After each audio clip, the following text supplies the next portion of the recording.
네, 우리 좋은 아침입니다. 우리 찬송 한 장 부르겠습니다. 우리 찬송가 28장 우리 복의 근원 강림하사 우리 한 절만 부를게요. 복의 근원 강림하사 찬송하게 하소서. 한량 없이 자비하심 증량할 길 없도다. 천사들의 찬송가를 내게 가르치소서. 구속하신 그 사랑을 항상 찬송합니다.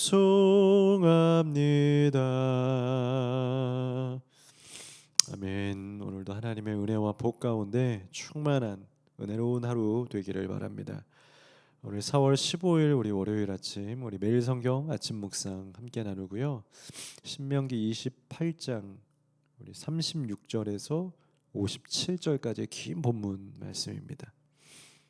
신명기 28장 우리 36절부터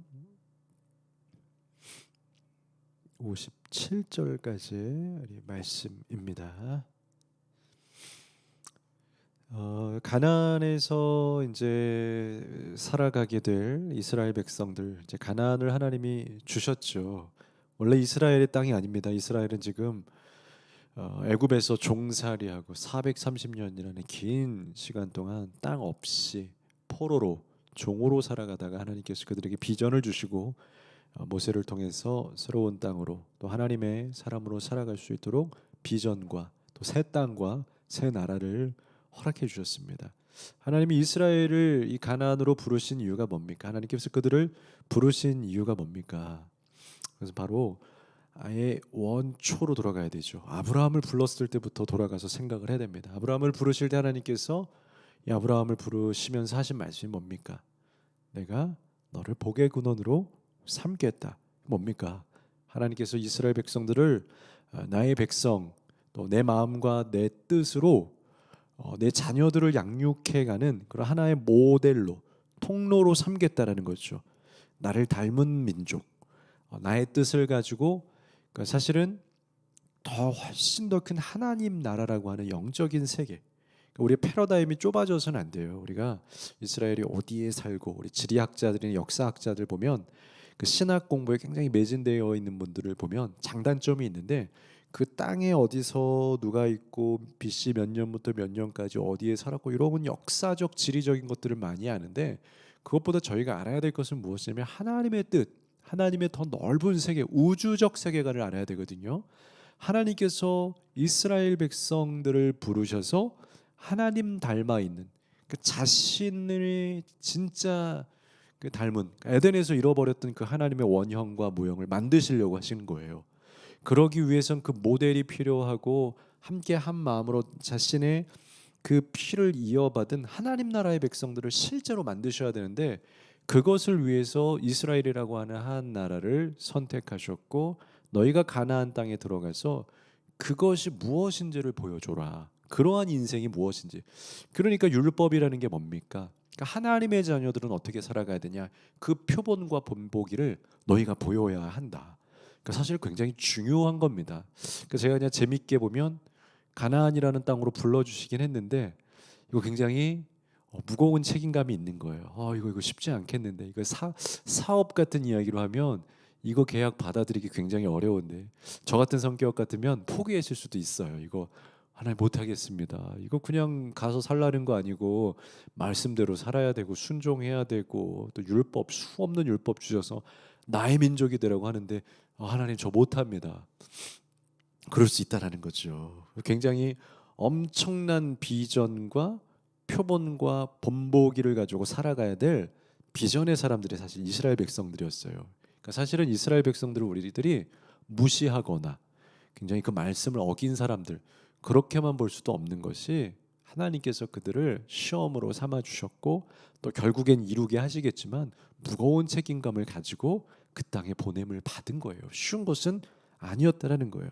그러니까 하나님께서 그들을 부르신 이유는 정리하자면 바로 하나님의 백성, 하나님 닮은 거룩한 자녀, 거룩한 민족이 되라고 불러주셨다라는 거예요. 사실은 저희가 살아가는 저희들의 삶도 이 땅에서 살아가는데 우리가 어떻게 살아가야 되냐, 바로 그 비전인 거예요. 우리가 이 땅에 살아가고 있지만 대한민국이라고 하는, 또 여러분들 불러주신 각 나라에서 각 처소에서 살아가겠지만, 나를 이 땅에 부르신 것은 하나님의 자녀들이라고 불러주셨구나, 그 모델이 내가 되어야 되는 거나, 율법을 지키고, 바로 율법이라는 것은 구약의 율법을 말하는 것이 아니라 바로 이 말씀을 지키고 내가 하나님 말씀대로 하루하루를 살아가야게 되겠구나, 그러기 위해서 나를 자녀로 불러주셨구나. 근데 오늘 본문의 내용은 뭐냐면요, 이제 그 율법에 대한 실제적인 것들을 이야기를 쭉 해오셨고, 오늘은 이제 그 거룩한 나라의 백성으로서 살면 너희가 축복과 은혜를 누릴 것이다. 그것이 바로 어제와 그제의 본문이에요. 오늘 본문은 뭐냐면요, 그러나 그 나라의 백성으로서의 사명을 다하지 못하면, 그러니까 결국 그 사명을 다하지 못한다는 건 뭐냐면, 말씀을 불순종하면, 그 율법의 말씀을 따르지 않고 내 뜻대로, 하나님 뜻이 아닌 나의 뜻대로, 나의 생각대로 결정하고 그 욕망과 이기심대로 살아가게 되면 어떻게 되냐, 오늘 말씀에서는 단호하게 말합니다. 저주라고 표현을 하고요, 포로가 될 것이다 라고 말을 하게 됩니다. 여러분, 하나님 나라의 백성으로 진정으로 살아가며 하나님께서 우리에게 주신 은혜가 무엇이냐면 말 그대로 자유이며 누림이며 가나안의 젖과 꿀이 흐르는 모든 것을 누릴 수 있게 되었어요.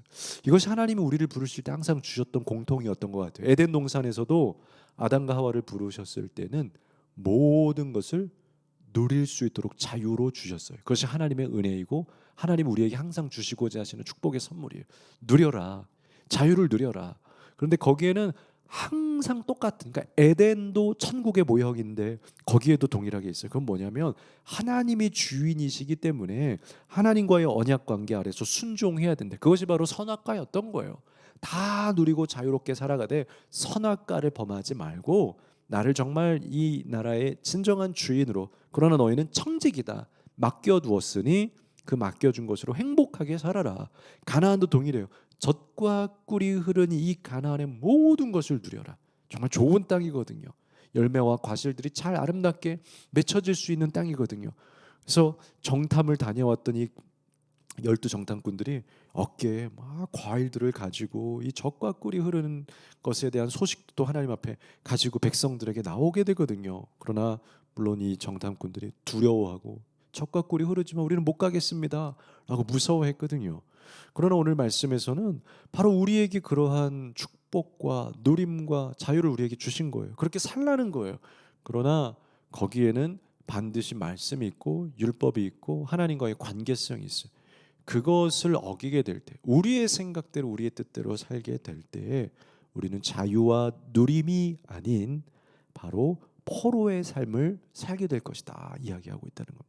저는 이 포로에 대한 이야기가 별로 그렇게 어색하게 느껴지지 않아요. 왜냐면요, 원인과 결과라는 어떤 입장에서 볼 때 포로가 된다, 이걸 어기면 포로가 됐다, 다른 생각으로 하면 이것을 조금 더 입체적으로 보면 결국 이스라엘 백성들이 누구의 종이에요? 자기의 생각대로 살았던 것은 뭡니까?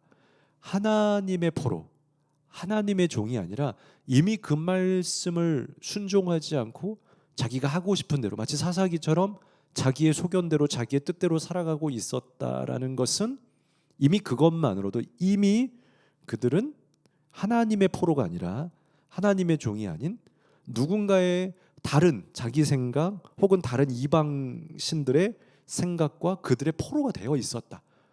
하나님의 저주로 포로가 된 것이 아니라 이미 인간이 포로를 선택했다라고 저는 보게 된다는 거죠. 하나님이 우리를 그렇게 만든 것이 아니고 우리가 그 자리로 갔다는 거예요. 선악과를 인간이 하나님께서 먹을게 했던 것이 아니고 그 선악의 자리에 인간이 선택해서 들어가서 하나님과의 관계를 스스로 끊어버린다는 거죠. 우리 무궁화 꽃이 피었습니다. 무궁화 꽃이 피었습니다. 가서 그 묶여 있는 그 저쪽에 이렇게 담벼락에 이렇게 손을 잡고 있지 않습니까? 그걸 딱 끊고 오는 게 누구입니까? 바로 우리라는 거죠. 우리가 가서 그 하나님과의 관계를 끊어버리고 스스로 포로가 됐다는 거죠. 하나님이 우리를 무섭게 포로가 되게 한 것이 아니고 결국 하나님 말씀에 순종하지 않는다라는 것 자체가 이미 우리가 우리를 누군가의 포로로, 나의 포로 혹은 우상의 포로, 세상 관념의 포로로 만들어 놓는 것이구나. 그래서 저는 하나님이 무섭게 느껴지지 않아요. 그냥 우리 스스로가 무섭게 느껴져요. 인간 스스로가 굉장히 교묘하고 무서운 존재구나. 하나님의 포로로 사는 게 사실 굉장히 좋은 건데 하나님의 포로가 아닌 세상의 포로를 스스로 선택하는구나. 그래서 실제적으로 오늘 이 말씀이 긴 구절이어서 일부러 읽지 않았는데요. 36절부터 57절까지 전체 말씀이 뭐냐면 바로 그렇게 하나님 앞에 불순종할 때 우리가 이스라엘 백성들이 살게 된 포로의 삶을 보여주게 됩니다. 36절 37절에도 여호와께서 너와 내가 세울 내 임금을 너와 내 조상들이 알지 못하던 나라로 끌어갈 거다. 너희의 왕이 다른 왕에게 끌어간 게 된 거란 겁니다. 성경을 좀 우리 예언서나 이런 성경의 역사서들을 좀 보신 분들은 알 거예요. 이미 이게 무슨 이야기를 하는 건가. 여호와께서 너를 끌어가시는 모든 민족 중에서 내가 놀림과 속담과 비방거리가 될 것이다. 45, 46절에 내가 내 하나님 여호와의 말씀을 청종하지 아니하고 내게 명령하신 그 명령과 규례를 지키지 아니하므로 이 모든 저주가 너에게 와서 너를 따르고 내게 이르러 마침내 너를 멸하리니. 49절 곧 여호와께서 멀리 땅 끝에서 한 민족을 독수리가 날아오는 것 같이 너를 치러 오겠다. 그래서 전쟁의 역사가요, 이 모든 것에 하나님의 손이 있다라는 것이 이스라엘 역사에 보면 그 전쟁의 승패 가운데 하나님께서 이스라엘을 훈련하시고 단련하시기 위해 사용하시는 그 역사의 움직임들이 보여. 하나님이 하신 거예요. 모든 것을 치게 할 것이니 네가 그 언어를, 그 나라의 언어를 알지 못하는 민족, 다른 민족이 와서 너희를 칠 거라는 겁니다. 그 용모가 흉악한 민족이라. 노인을 보살피지 아니하면 얼마나 흉악합니까? 유아를 불쌍히지 않는 그런 극악무도한 나라들이 오게 된다는 거. 전쟁의 민족이 오게 된다라는 겁니다. 그래서 실제로 이스라엘은요, 말씀에 불순종하고 이방 우상을 섬기고 자기 뜻대로 살아가는 가나안 땅에서의 삶을 보여주게 됩니다. 그러니까 스스로 하나님의 포로가 아닌 자기의 포로가 되기를, 욕망의 포로가 되기를 선택합니다. 이거 하나님이 그렇게 하신 것이 아니에요. 인간의 선택. 스스로 포로가 되니까 어떻게 됩니까? 결국엔 진짜 포로가 된다라는 겁니다. 그래서 실제로 주전 722년에 아수르에 의해서, 주전 586년에는 바벨론에 의해서 북이스라엘과 남유다는 두 번의 역사적 과정을 통해서 완전히 오늘 이 말씀대로 그렇게 되지 않았어야 되는데 그들은 결국엔 하나님께서도 내다보고 있었던 것처럼 그렇게 포로가 되어서 나라가 역사적으로 멸망을 하게 된다는 거죠. 그래서 오늘 전체 본문에는 그 포로의 삶이 얼마나 두려운지를 보여주는 장면을 보게 됩니다. 여러분, 누구의 포로가 되시겠습니까? 포로의 단어가 사실은 두렵지 않은 포로일 수도 있다라는 겁니다. 하나님의 포로가 되면 너무 안전하고 그 말씀 안에서 행복하고 복된 자유를 누릴 수 있습니다. 여러분, 누군가 아래서 산다라는 게 그렇게 나쁜 건 아닙니다. 우린 연약하기 때문에 우리는 부모의 그 아래에서 사는 것도 행복한 것이고요, 날 보호해 줄 수 있는 어떤 존재 아래에 있는 것도 복된 겁니다. 하나님의 포로가 되십시오.